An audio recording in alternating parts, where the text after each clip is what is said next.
senjata ya, jadi salah satu tugas aku nanti kegiatan kita hari ini nanti seperti disampaikan oleh moderator tadi, kita akan videokan semua nanti di posting di YouTube jadi semua lihat. Oleh itu diminta senjata. Jadi materi yang akan saya sampaikan pagi ini itu tentang disiplin positif dan nilai-nilai kebajikan di universal.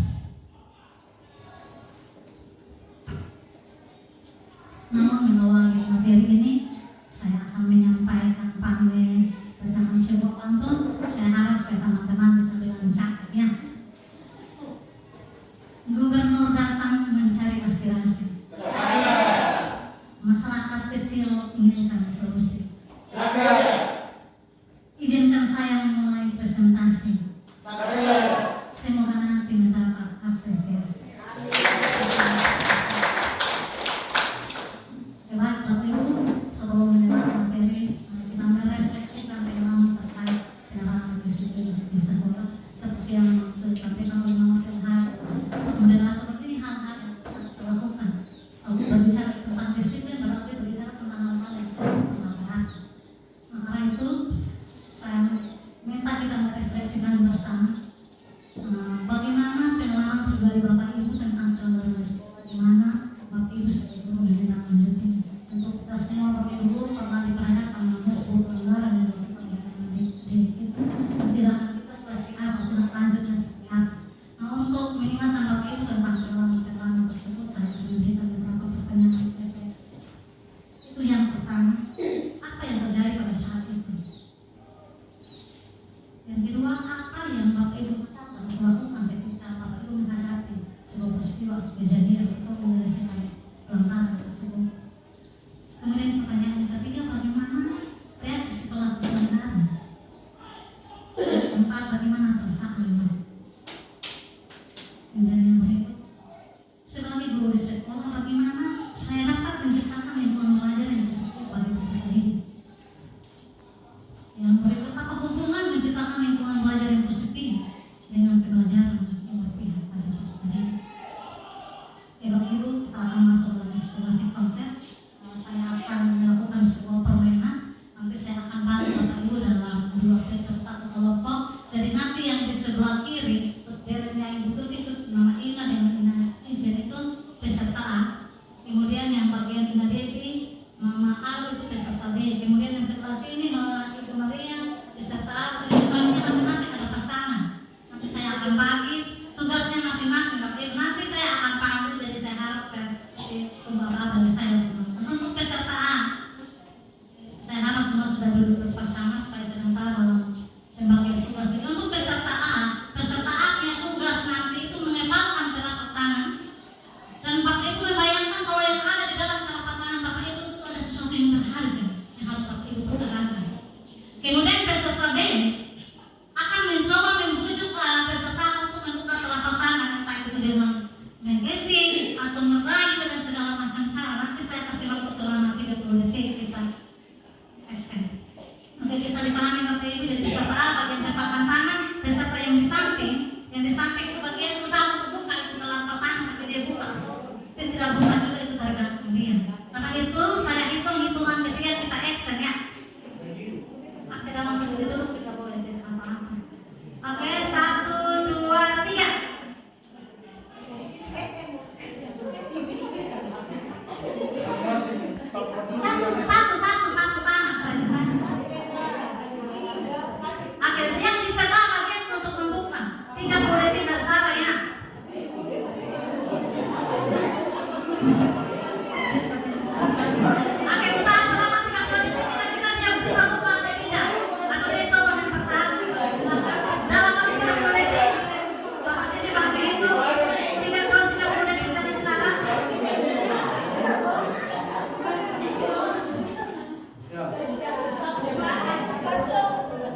Salam. Sampai Assalamualaikum warahmatullahi wabarakatuh. Teman-teman, saya akan menjelaskan karena ketika saya dengan teman saya begitu hitungan 1, 2, 3 kami tidak bukakan. Itu ada alasannya. Saya menjelaskan dari sisi fisika bahwa itu terjadi kelembaman.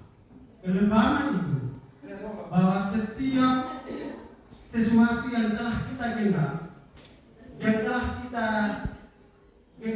tidak boleh dilepaskan karena itu mengandung unsur keberuntungan antara pribadi dan banyak orang. Sehingga saat itu ketika kami hitung sampai 3, kami tidak lepas karena itu satu berpikir bahwa itu adalah satu keuntungan untuk pribadi dan semua orang. Hal yang sangat berharga. Sekian dan terima kasih.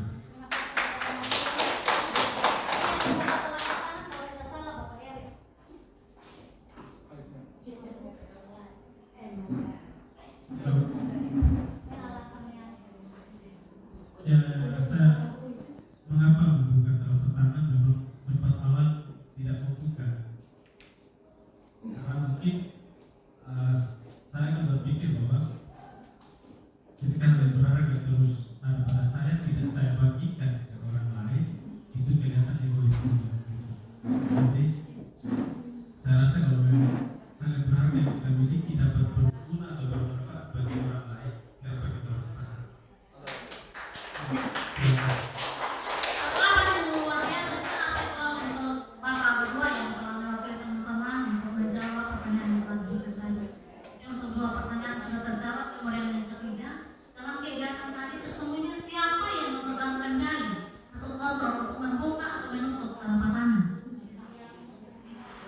Kira-kira siapa yang memegang kendali atau kotor untuk membuka telapak tangan kita?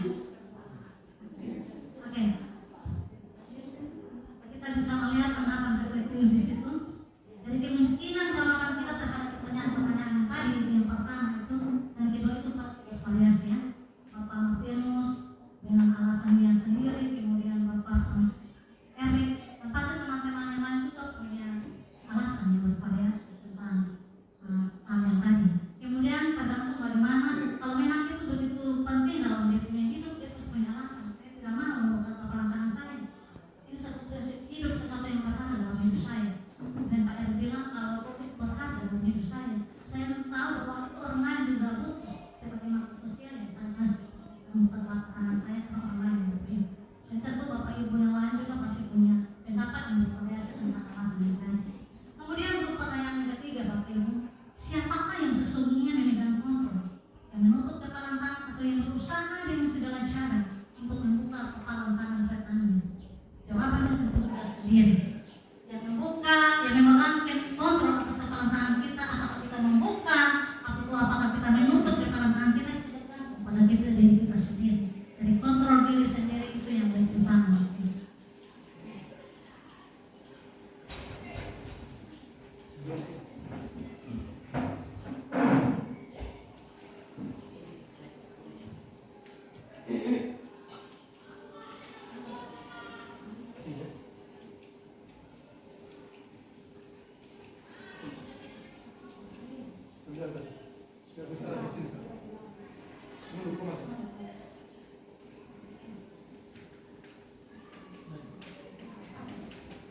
Oke, jadi baik dari Ibu dan Bapak Ibu terkait dengan pertanyaan kita itu kita lebih fokus pada kontrol dari kontrol. Karena ini memang punya kaitan dengan materi yang akan bahas mengenai prinsip positif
Mungkin kalau dia melihat kalau ibu guru kan selalu memberikan pujian.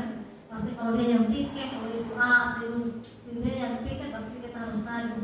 Kalau itu tidak ada motivasi intrinsik atau dorongan dalam diri untuk melakukan sebuah perubahan. Atau mungkin tujuan untuk mencari hadiah dan sebagainya. Nah, teori ini diluruskan oleh karena memang kalau kita pakai prinsip teori guru memang turun murid punya peran penting. Ini akan berlaku dalam jangka pendek dan jangkauannya tidak luas. Mungkin hanya siswa melakukan sesuatu hal yang baik, mengikuti sebuah aturan atau perintah hanya untuk guru-guru yang bersangkutan, tetapi guru-guru yang lain tidak. Jadi ketika jadi William Blaser meneruskan bahwa guru memang turun murid itu tidak selamanya berhasil tadi karena guru siswa mengikutinya itu bisa karena dia punya kemampuan lain motivasi. Kemudian polisi yang kedua bahwa semua pengamatan positif itu bermanfaat. Jadi menurut teori ini tidak selamanya semua pengamatan positif dan bermanfaat bagi anak. Misalnya bagi guru, berbagai dukungan dan penguatan yang kita berikan bermanfaat bagi anak. Tapi terkadang anak melakukan sebuah perubahan ketika memperoleh pengamatan positif itu bisa juga anak akan bergantung pada guru yang bersangkutan. Ketika ada guru lain yang menyampaikan hal-hal tertentu terkait disiplin masalahnya itu karena guru yang bersangkutan tidak memberikan penguatan positif seperti guru yang maka anak itu tetap ada dia. Jadi anak akan merasa bergantung kepada penguatan positif kepada guru yang bersangkutan bukan pada aturan atau dia merasa bahwa itu hal yang sangat penting yang harus dilakukan. Kemudian yang ketiga Bapak Ibu, ilusi bahwa kritik dan membuat orang merasa bersalah atau perbuatan terakhir. Kita sering dengar bahwa kita memberikan kritik dan membuat orang merasa bersalah itu akan menimbulkan disempurnakan. Teori ini diluruskan bahwa kritik dan membuat orang merasa bersalah itu kadang itu membuat orang menjadi memiliki identitas ganda. Dia menganggap bahwa kita membunuh karakter anak. Anak akan menjadi anak yang selalu negatif thinking tentang dirinya. Optimisme dan seterusnya selalu pesimis. Kalau saya melakukan ini, ibu bilang saya seperti ini. Itu akan berpengaruh terhadap psikologi atau kepribadian anak. Jadi tidak selamanya ilusi bahwa semua perbuatan bahwa kritik dan membuat orang merasa bersalah dan perbuatan terakhir. Ini menurut teori dan bahasa. Kemudian yang keempat, ilusi bahwa orang dewasa memiliki hak untuk memaksa. Dan kadang kita sebagai orang dewasa, sebagai orang tua di rumah dan guru di sekolah, kalau kita orang dewasa, kita menganggap bahwa apa yang kita lakukan itu sudah betul untuk anak. Tanpa kita mendengar perasaan, kau tahu apa kau anak kecil. Kita bertindak diktator atau otoriter bahwa segala sesuatu yang kita lakukan terhadap mereka itu betul. Nah, terkadang ketika kita menggunakan ilusi ini bahwa itu bukan berdampak baik itu untuk dalam jangka waktu yang tidak panjang, tapi juga bahkan itu menumbuhkan karakter yang tidak baik pada diri anak. Bisa membenci kita. Misalnya ada guru yang selalu marah-marah misalnya, kalau kita bisa mengatakan tidak ada seperti itu, marah-marah, anak menjadi jauhnya jadi pendengar. Dia jadi itu saya paling jengkel, saya paling tidak suka karena dia selalu paksa menjadikannya sampai pada saya. Dia tidak pernah cari tahu kenapa saya seperti ini. Itu dia selalu dengan dia punya otoritas bahwa apapun yang dia lakukan saya harus terima. Itu nanti anak akan menjadi benar. Itu menurut saya.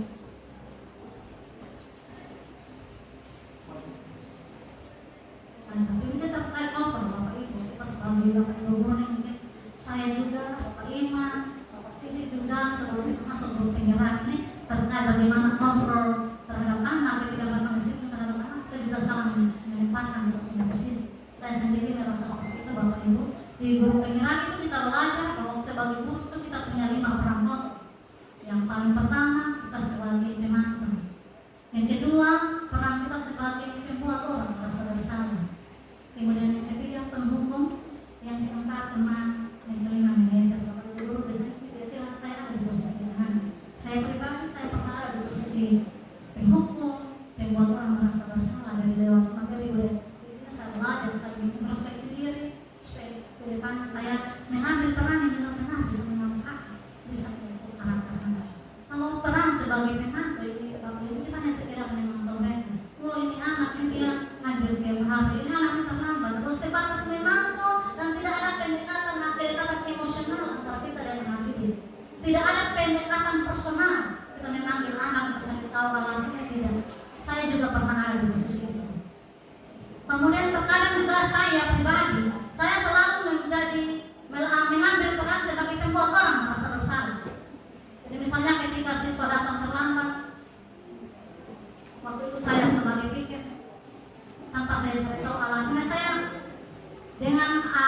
pertanyaan yang lontaran itu membuat anak merasa bersalah. Kau sudah datang terlambat lagi, tidak tahu ini pakaian tidak sesuai aturan lagi, dengan segala ocehan-ocehan yang saya berikan yang membuat anak merasa bersalah. Kemudian yang berikut sebagai penghukum, karena hukum ini kan bisa verbal atau non verbal. Ketika anak terlambat, kita kadang memberikan mereka hukuman, baik itu secara fisik, penyerangan dari sudut hukuman, dan segala macam.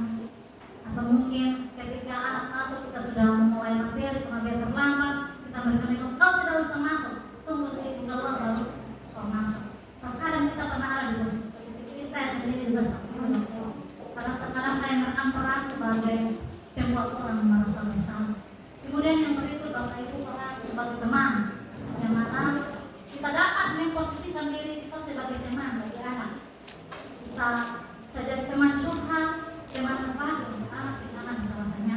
Dan posisi teman juga itu kita bisa lihat kondisi juga pada posisi yang mana kita bisa jadi teman bagi anak. Teman terlalu dekat dengan anak bukan mau jaga di bawah karena hal-hal yang kita tidak ingin.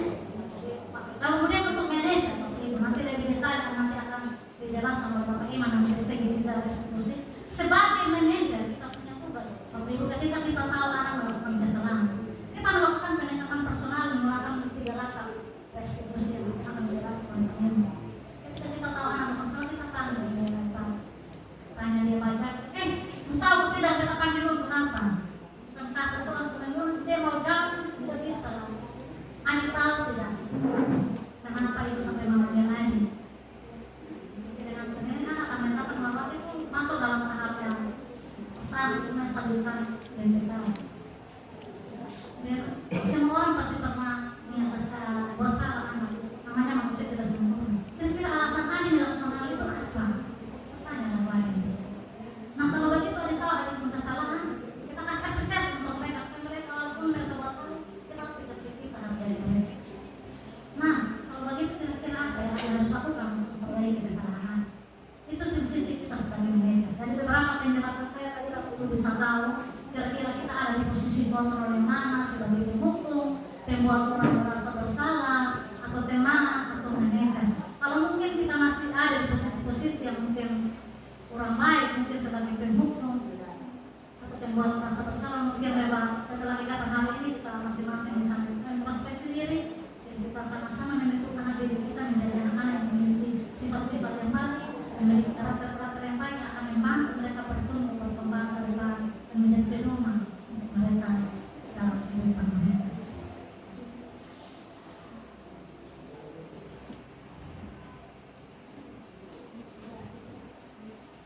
Baik Bapak Ibu, dalam rangka menciptakan lingkungan positif, salah satu strategi yang perlu kita tinjau kembali adalah penerapan disiplin sekolah. Apakah telah efektif? Apakah masih perlu ditinjau kembali? Apa sesungguhnya arti dari disiplin itu sendiri? Apa kaitannya dengan nilai-nilai kebajikan? Namun sebelum itu mari kita tanyakan kepada diri kita sendiri, bagaimana kita berperilaku? Mengapa kita melakukan segala sesuatu? Apakah kita melakukan sesuatu karena ada dorongan dari lingkungan atau ada dorongan dari yang lain? Karena Bapak itu terkadang dalam melakukan segala sesuatu dalam hidup itu pasti kita punya adaptasi. Bisa saja kita ada mengikuti sebuah aturan atau melakukan sebuah disiplin hanya karena kita takut aturan, mungkin takut ditegur atasan, atau mungkin takut ditegur Bapak Ibu guru, atau takut diberikan sanksi dan sebagainya. Dan juga ada motivasi lain mungkin supaya kita dapat dipuji. Oh ibu ini paling rajin, itu anak ini paling rajin. Oh ini paling rajin, ini si apa? Saya supaya bisa dapat senyuman dari ibu, supaya bisa dapat hadiah dari ibu.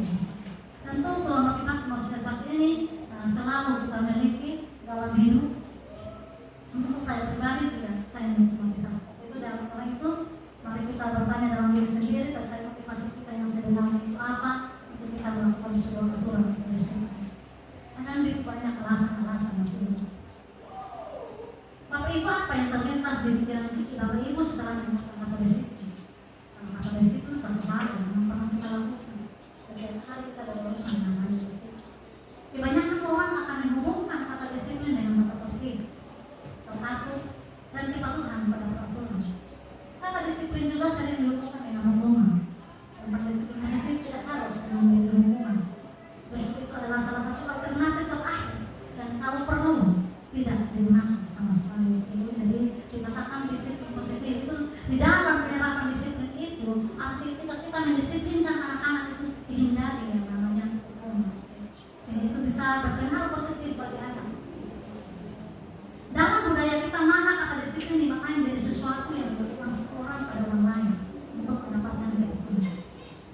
cenderung menemukan kata disiplin yang tidak menang. Yang Bosan dalam bukunya Restoring School Discipline 2001 mengatakan bahwa kata disiplin berasal dari bahasa Latin, yaitu dari kata disiplina yang artinya belajar. Kata disiplina juga berasal dari akar kata yang sama dengan disiplin atau murid atau pengikut. Jadi ketika kita menjadi seorang murid atau kita mengikuti orang tertentu, kita pasti punya alasan. Tidak mungkin kita mau ikut orang yang tidak tahu jelas ini orang, kalau kita pilih jurang kan, pasti kita mau mengikuti seseorang kita tidak tahu orangnya apa dan tidak tahu alasannya kita mengikuti dia.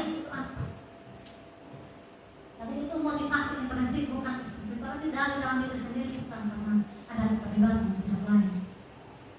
Pihak yang Lewantara dan Janet Bosen mengartikan disiplin sebagai bentuk kontrol diri, yaitu belajar untuk kontrol diri agar dapat menjadi suatu tujuan yang mulia. Jadi berbicara tentang disiplin berarti disiplin merupakan bentuk kontrol diri kita, seperti yang kita bahas dari awal. Tapi bagaimana kita belajar untuk mengontrol diri agar kita mencapai sebuah tujuan mulia.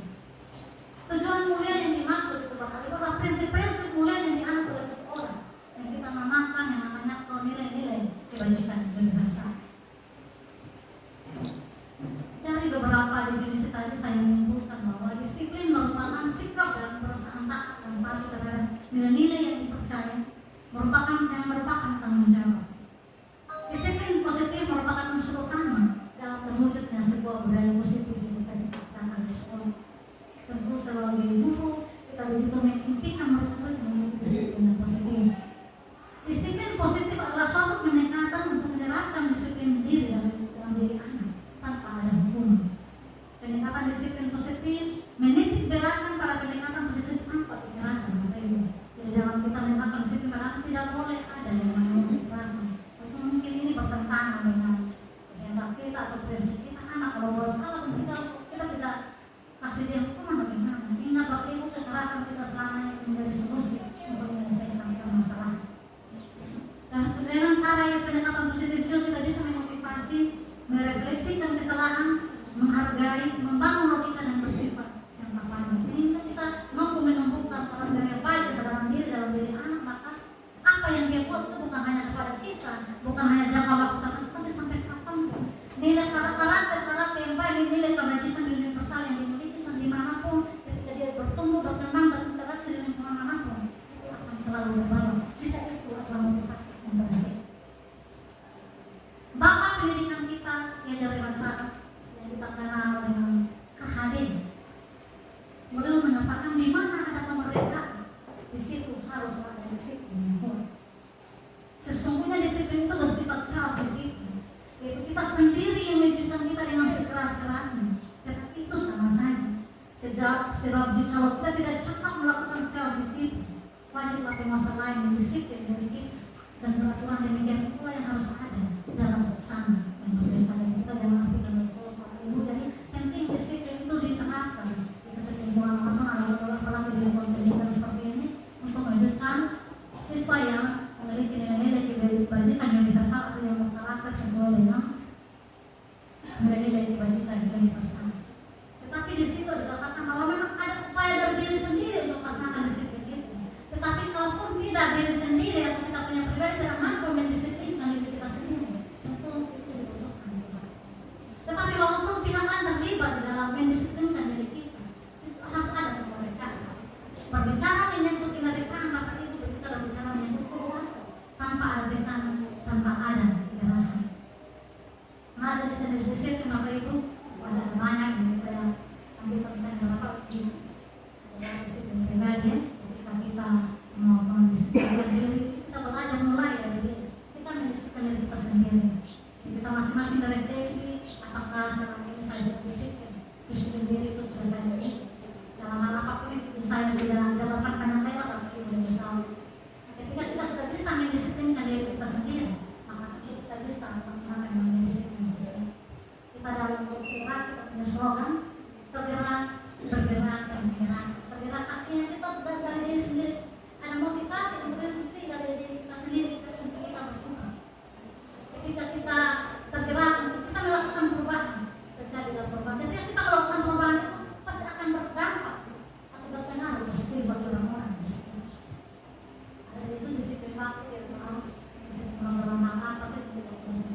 diri sendiri dan orang lain.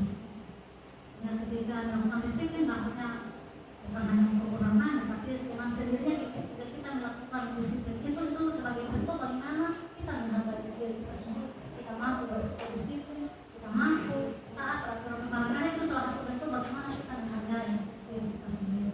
Sebagai pendidik tujuan kita akan menciptakan anak-anak yang memiliki disiplin diri sehingga mereka dapat berperilaku dan mengacu pada nilai kewajiban, tapi itu nilai-nilai kewajiban yang besar. Baik, sebelum kita masuk di nilai-nilai kewajiban yang besar, kita ice breaking dulu. Bapak Ibu silakan berdiri, kita ice breaking. Ice breaking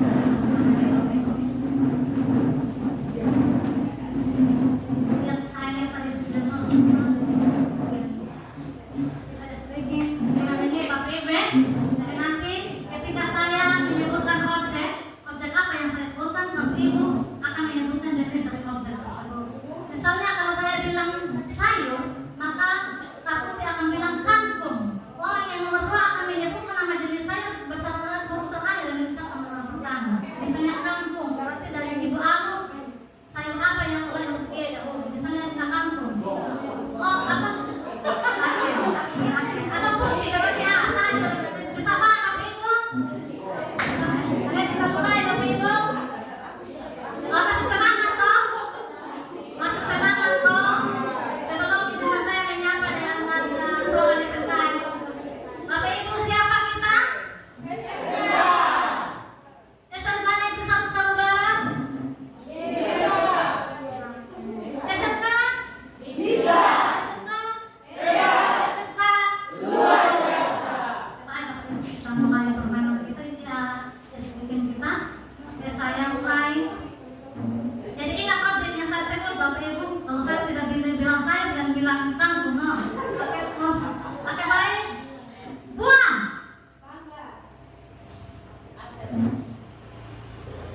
Lemon.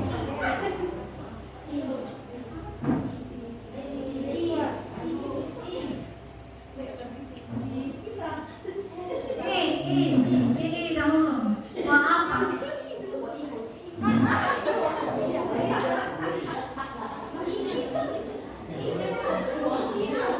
Oke, lanjut.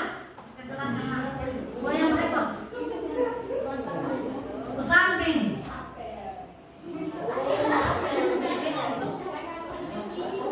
Buang. G dahulu.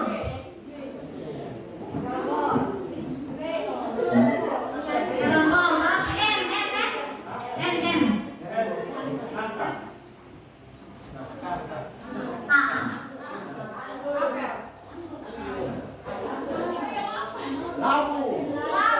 Oke, yang berikut. Oke,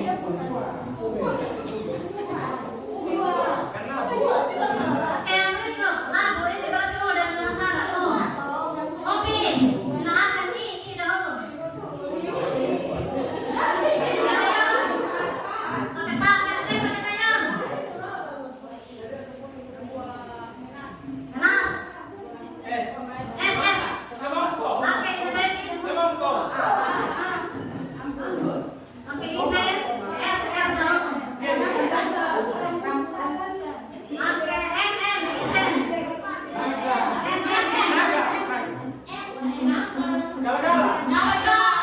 Bapak Jo.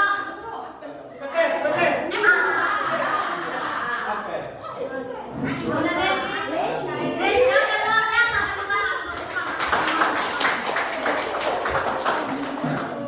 Oke, silakan dulu Bapak Ibu.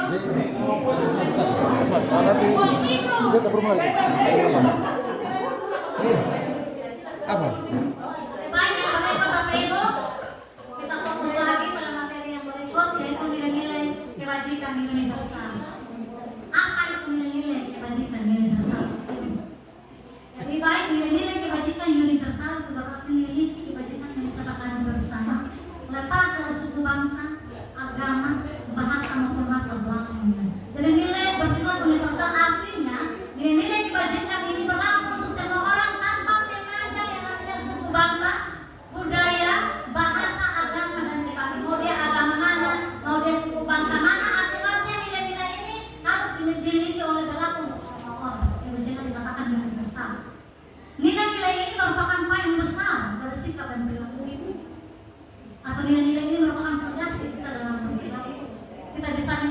dari seseorang itu lewat sikap dan juga Bapak Martinus seperti ini, nilai dirinya seperti ini. Makanya perilaku dan sikap kita itu menentukan nilai apa yang kita miliki, nilai diri, nilai kebajikan apa yang kita miliki. Jadi nilai kebajikan adalah sifat positif manusia yang merupakan tujuan mulia yang ingin dicapai oleh individu. Oke, Bapak Ibu, kita melihat nilai kebajikan dari 6 institusi atau organisasi. Yang paling pertama itu profil pelajar Pancasila, yang saya rasa ini bukan asing lagi. Ketika kita menerapkan kurikulum merdeka, biar tidak terlepas namanya profil pelajar Pancasila. Karena murid yang dicapai adalah murid yang berkarakter pelajar, profil pelajar Pancasila. Karakter yang dimaksud atau nilai yang dimaksud apa-apa Bapak Ibu. Yang paling pertama itu adalah berkentak atau beriman dan bertakwa kepada Tuhan yang Maha Esa. Kita bisa lihat nilai yang nampak di dalam nilai religius. Kemudian berakhlak mulia atau berbudi pekerti. Kemudian mandiri, bernalar kritis, berkebinekaan global, bergotong royong dan kreatif. Kemudian institusi berikut itu organisasi internasional 25 years, di mana ini merupakan program pendidikan yang dikhususkan untuk bagaimana anak-anak memperoleh pendidikan yang holistik, bagaimana anak-anak mengalami kemerdekaan dalam memperoleh pendidikan. Jadi menurut Ibu Primary Years bahwa nilai kebajikan terterapkan telah toleransi, rasa hormat, integritas, mandiri, menghargai, antusias, empati, keingintahuan, kreativitas, kerjasama, percaya diri dan komitmen. Sedangkan berdasarkan menurut 9 pilar karakter, Bapak Ibu bisa tampilkan slide itu ada begitu banyak: cinta Tuhan dan kemerdekaan, ada kemandirian, tanggung jawab, kejujuran, diplomatis, hormat dan santun, dermawan, suka menolong, gotong royong, percaya diri, kreatif dan kerja keras. Kemudian ada kepemimpinan dan keadilan, ada baik dan rendah hati, ada toleransi, kedamaian dan kesatuan. Kemudian berdasarkan petunjuk seumur hidup dan keterampilan hidup di program pendidikan ini bahwa nilai-nilai kebajikan universal yang dimiliki itu dapat dipercaya, lurus hati, pendengar yang aktif, tidak merendahkan orang lain, memberikan yang terbaik dari diri. Sedangkan menurut the seven essential virtues itu ada empati, ada suara hati, ada kontrol diri, ada rasa hormat, ada kebaikan, ada toleransi, ada keadilan. Yang terakhir, menurut the Virtus Project itu ada begitu banyak nilai kebajikan, mulai dari peduli, keterus-terangan, kebersihan, komitmen, belas kasih, percaya diri, bertujuan, tinggal rasa, rajin, keberanian, kesatuan, kreatif, semangat, kedermawan, kejujuran, dermawan, harga diri, integritas, kebahagiaan, keadilan, baik hati, kesehatan, berprinsip, bersahaja, keteraturan dan sebagainya. Bapak Ibu bisa lihat di slide. Jadi itu nilai-nilai kebajikan universal berdasarkan 6 organisasi institusi yang mana ketika Bapak Ibu melihat di slide atau mendengar kata-kata atau mendengar, tentu nilai-nilai yang itu nilai-nilai yang kita miliki yang mungkin kita perlu untuk mengembangkan. Nah, Bapak Ibu, dari terkait penerapan disiplin positif yang saya lakukan dalam pembelajaran di kelas itu, saya setiap kali pembelajaran itu saya sebelum saya mulai pelajaran saya selalu awali dengan membuat kesepakatan belajar. Nanti atau yang kita kenal yang namanya keyakinan kelas nanti itu akan detail akan dijelaskan oleh Bapak Sidi seperti apa itu keyakinan kelas. Jadi dalam kelas itu Bapak Ibu, saya selalu menerapkan ini di awal pembelajaran supaya memang anak-anak benar-benar mengikuti pembelajaran itu sesuai dengan kesepakatan ada. Sehingga apa yang menjadi keyakinan bersama antara saya dan mereka itu bisa tercapai. Dan ini bukan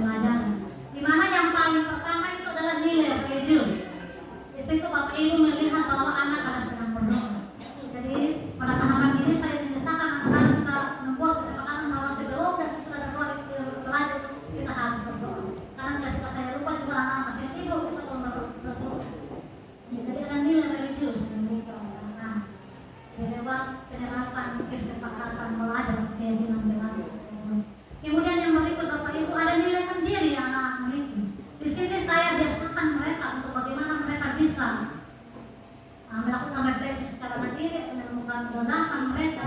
Biasa di akhir pembelajaran itu saya selalu memberikan kesempatan untuk melakukan refleksi, menyampaikan refleksi mereka. Apa perasaan mereka setelah pembelajaran? Kemudian pembelajaran hari ini menyenangkan atau apa? Kemudian pembelajaran mereka dapat setelah pelajaran hari makna atau hikmah dari bidang materi yang kita bahas. Kemudian kira-kira apa yang mereka harus lakukan dari depan. Jadi saya biasakan mereka untuk menyampaikan refleksi. Saya biasa minta mereka untuk mengajar di depan. Ada contoh di depan itu mereka ada siswa sedang menyampaikan refleksi, mereka terkait dengan pelajaran itu. Kemudian di sebelah juga itu saya ada menyampaikan tugas secara mandiri. Memang kolaborasi itu penting ada di anak-anak, tetapi bagaimana kita juga perlu kembangkan dalam diri mereka jiwa mandiri supaya mereka tidak bergantung kepada orang lain. Ada di saat-saat atau posisi tertentu kita bisa hormat, tapi pada posisi tertentu kita harus belajar mandiri. Itu yang selalu saya katakan pada diri anak. Kemudian ada kerjasama. Ketika mereka dalam diskusi kelompok, mereka dikasih materi, mereka bertanggung jawab atas materi yang merupakan bahan diskusi mereka, dan di situ tampil bahwa mereka punya semangat kolaboratif begitu luar biasa. Mereka merasa tanggung jawab, mereka kerjasama atau kolaboratif itu bagus antara anak-anak atau diri sendiri di tampilan itu. Mereka begitu semangat dalam berdiskusi tentang materi yang akan mereka presentasi. Kemudian percaya diri dalam diri. Dan disahkan mereka saya telah menanamkan dalam diri mereka itu percaya diri itu penting. Jadi ketika saya persilakan mereka untuk presentasi materi itu, karena dalam kesepakatan kita semua kelompok manapun itu juga siap harus presentasi. Jadi semuanya harus maju ke depan. Entah mereka mau bisa ngomong, ajar mereka untuk bisa berani berdiri di depan. Saya bilang kalau ke depan, kalau kalian sudah terbiasa berdiri di depan seperti ini ke depan, begitu kalian menjadi ketua RT, RW, kepala desa ke depan, kalian tidak mau bila harus terbiasa berdiri di depan. Jadi jangan lihat kalau mereka bisa omong, tidak yang penting mereka berani berdiri di depan. Jadi saya selalu bisa anak-anak memang belum semua. Jadi itu sudah nampak mereka begitu percaya diri ketika mereka sama untuk mempresentasikan hasil diskusi walaupun masih kita dapat itu hampir semua itu pada kendala anak-anak itu di dalam bahasa. Bagaimana mereka menerapkan ini dalam bahasa itu memang mereka terbiasa dengan bahasa ini. Tapi kalau kita pupuk terus, kita biasakan terus, saya rasa ke depan masih anak-anak kebiasaan itu akan terus anak-anak jalani, dan itu menjadi sebuah kebiasaan positif yang akan berguna ke depan. Kemudian keberanian waktu dalam proses pembelajaran juga saya memberikan penguatan yang semangat supaya mereka memiliki keberanian, karena keberanian itu penting dimiliki oleh seorang individu. Di mana di sini ada di layar itu ada mahasiswa yang sedang bertanya bagaimana terserah menjawab pertanyaan yang mau bagus atau mau bagus, intinya mereka punya keberanian itu untuk bertanya. Ada banyak yang bertanya, itu saya sangsi mereka supaya mereka punya keberanian untuk bertanya atau berpendapat terkait materi-materi yang telah dibahas. Kemudian menghargai, itu kita punya kesepakatan kelas saling menghargai, baik itu menghargai guru yang sedang berbicara maupun menghargai teman-teman yang berbicara. Dan ketika diberikan kesempatan baru bisa selalu menonton mereka. Dan saya biasa selalu memberikan mereka penghargaan. Entah jawabannya mereka berikan salah atau benar, itu selalu dikasih apresiasi. Ini pengalaman yang saya dapat ketika saya mengikuti pelatihan K13 dulu. Instruktur kami mengajarkan kami bahwa jangan mengungkapkan ponis kalau anak jawaban salah. Mau salah, mau apa, tetap dibilang bagus. Nanti kalau jawabannya berikut, yang itu nanti kita bilang yang paling dekat adalah jawaban C. Jadi walaupun jawaban A, B, C salah, kita bilang bagus, kasih aplaus, bagus. Yang jawaban yang paling tepat adalah jawaban C. Anak-anak mereka merasa dihargai. Ketika kita memfonis itu jawaban salah, orang tanya kamu mau jawab berbalik, itu kan pasti akan mereka merasa penuh karakter mental mereka. Kan ke depan mereka jadi jiwa yang punya jiwa yang tidak berani. Sekarang pada sini kemudian hal lain yang saya lakukan bagi ibu, kita punya pengetahuan kelembagaan dari Martinus, mungkin Pak Martinus karena waktu saya masih observasi itu, ini juga saya dapat ketika saya di pelajaran K13, walaupun ini kesan seperti yang ada, tapi ini menurut saya ini positif. Jadi kalau pengetahuan orang barat yang saya di anak-anak biasa orang barat itu siapa yang dapat ujian, kita ditujukan kepada orang yang bersangkutan.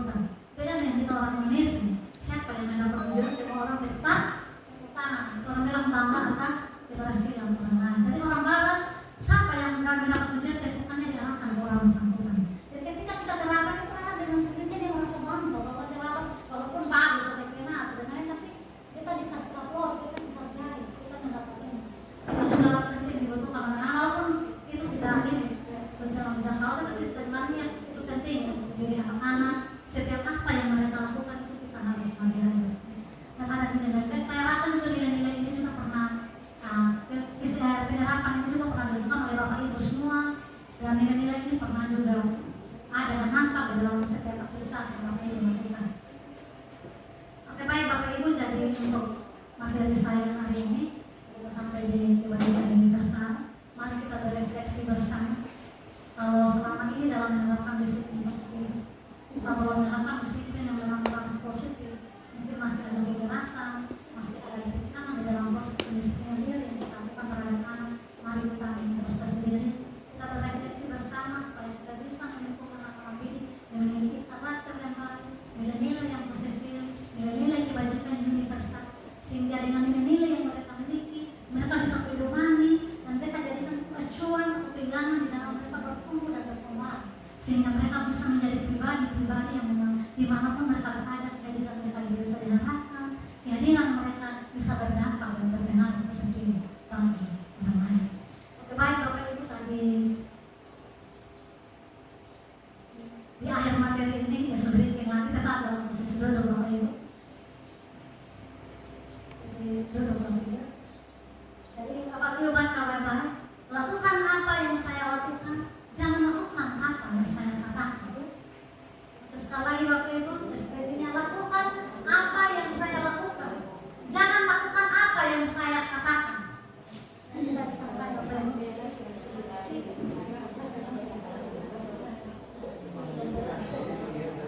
Tepuk tangan.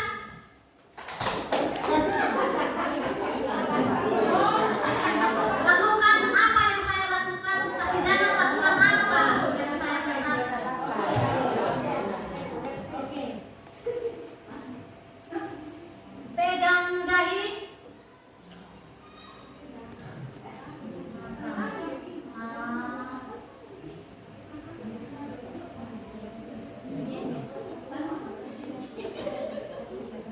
Tepuk tangan. Pegang pipi.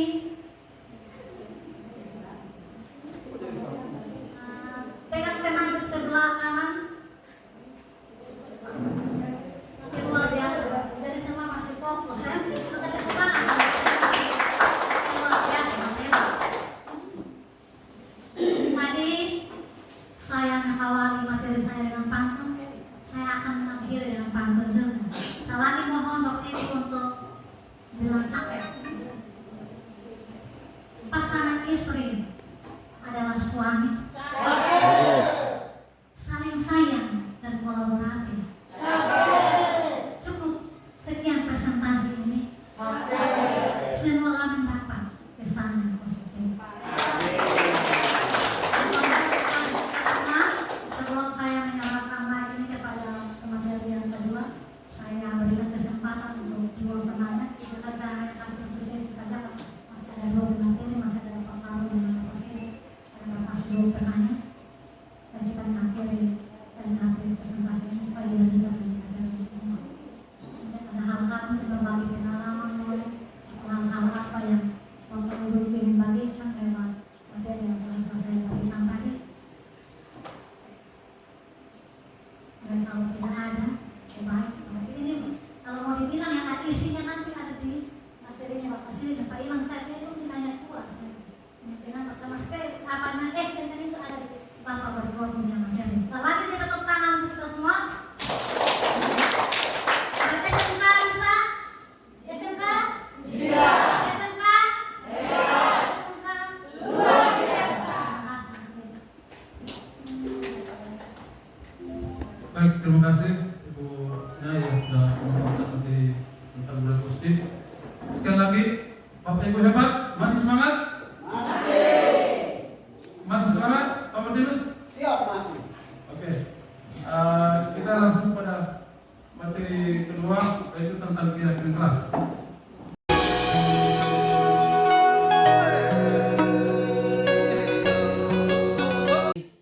Saya sangat bersyukur dan berterima kasih karena Ibu Agustina Hededata sejak kemarin telah membawa satu nilai perubahan buat kami sebagai guru untuk menerapkan konsep budaya positif di lingkungan sekolah ini. Memang ini satu hal yang